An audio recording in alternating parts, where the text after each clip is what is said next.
بسم الله والصلاة والسلام على رسول الله.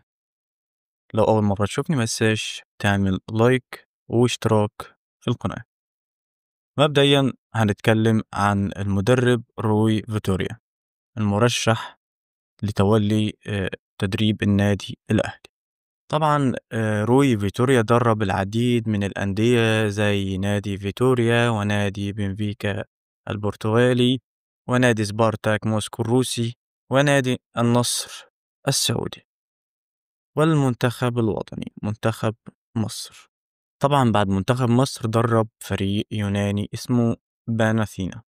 طبعا هنتكلم عن المدرب روي فيتوريا المرشح لتولي قيادة النادي الأهلي الفترة المقبلة.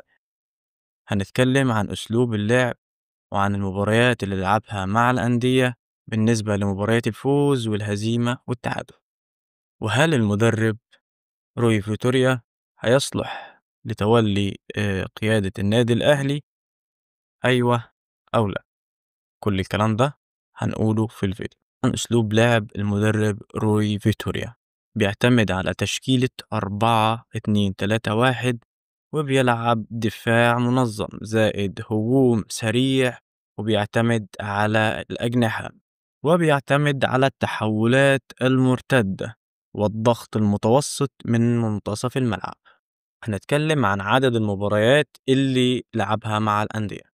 بالنسبة لنادي فيتوريا لعب معاهم 151 مباراة، فاز في 61 وتعادل في 30 وخسر في 60. بالنسبة لنادي بنفيكا البرتغالي لعب معاهم 184 مباراة، فاز في 125 تعادل في 28 خسر في 31 مباراة.